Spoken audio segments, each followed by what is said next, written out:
Hi everybody, in this video I'm going to update you guys on my position on GameStop. So last week I made a video about how I'm doing a put debit spread, a bearish play betting that the price of GameStop will go back down by April. And my timing was horrible.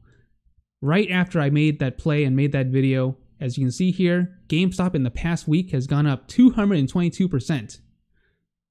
My biggest mistake was that I was focusing purely on GameStop as a company, and I wasn't fully aware that we're in the middle of a war between the retail investors and the institutional shorts. And because of that mistake, I made the wrong play, pretty much. I should have done a bullish one, but I just didn't know. So how is my play doing? How is my put debit spread doing? A lot of people have been asking about that. So here's my GameStop 55.50 put debit spread expiring in April 16th. As you can see, the total return, I'm down 19%. Considering that GameStop is up over 200% in the past week, the fact that I'm only down 19% is really not that bad if you think about it in comparison to how much GameStop has moved up. So my average cost is $3.39 for this put debit spread. And I'm down about 19%. But as you can see here, in the past week, look, this is the chart. It's been mostly flat. In fact, there's been spikes upward, not spikes downward, but spikes upward. So in the past week, sometimes my put debit spread actually spiked upward in value. A lot of people, I think, are confused about what I'm doing because I got a lot of comments right away saying that, oh, you lost all your money, you lost 22,000 already, you lost it right away. But that's not really how spreads work. So right now I'm using a put spread calculator, GME. I'm buying the April 16th 55 put and writing the April 16th 50 put. If we look at the profit and loss chart here, in the beginning over here, the gains and losses are very minimal. You got minus 6.96%, plus 2.93%. The numbers are relatively small. But as you go further in time, so February, March, April, over here in April, this is when I could lose 100%, minus 100% over here in April. But that's a couple months from now. I'm not down 100% right away. You gotta wait a couple months for that to happen. It's barely January right now, so it's not April yet.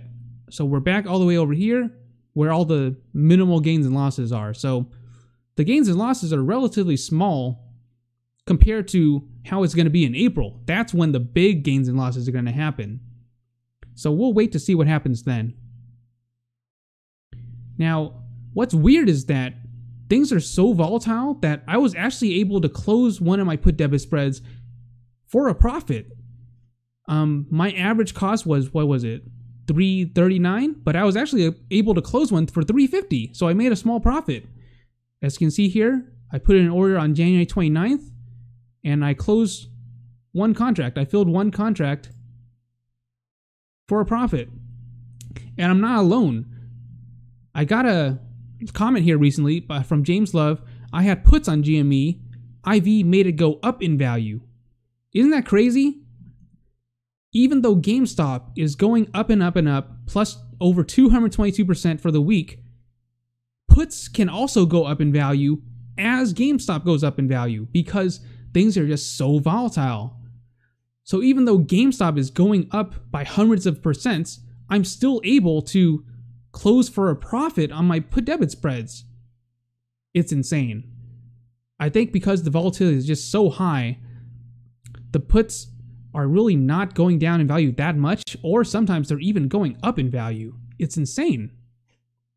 So yeah, I hope that clears things up because most of my comments are saying that I lost all my money and that it's all gone already, and it's simply not true.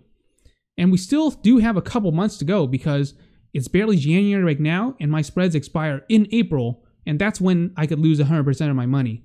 But I'm still holding on to that position for now because long term, I believe that it will go back down eventually after the shorts are squeezed and I don't know, the hedge funds go bankrupt at that point, there will be no longer cause to fight for because the game will already be won. Or some people actually will keep on holding even after that happens. I don't know. But I do see a lot of people who are in it for the money, and I see them cashing out and taking their profits. Who knows? Anything can happen. There's so many moving parts. I really don't know for sure what's going to happen.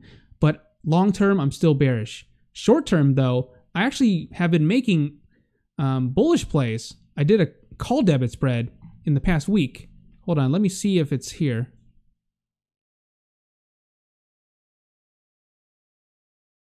Where's the call? Yeah, here we go. So I actually did a call debit spread.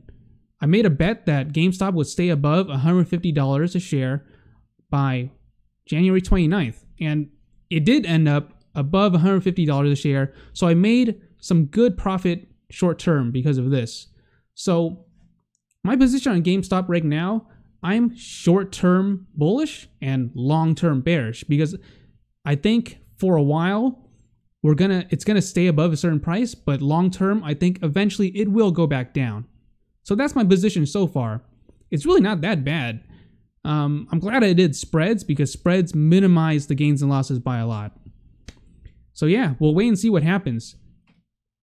I am hoping that the shorts give up soon and that the war will be over.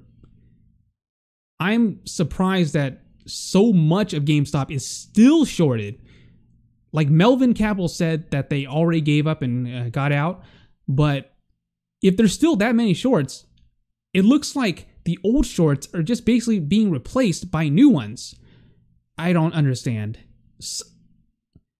The way I see it, we're kind of in a stalemate right now, and eventually one side has to give up. I can't wait to see what happens. All of this is just super exciting. All right, let me know what you guys think. Are you guys bearish, bullish? This will definitely be made into a movie. It's so crazy right now. All right, thanks so much for watching, guys. I'll see you guys in my next video. Bye.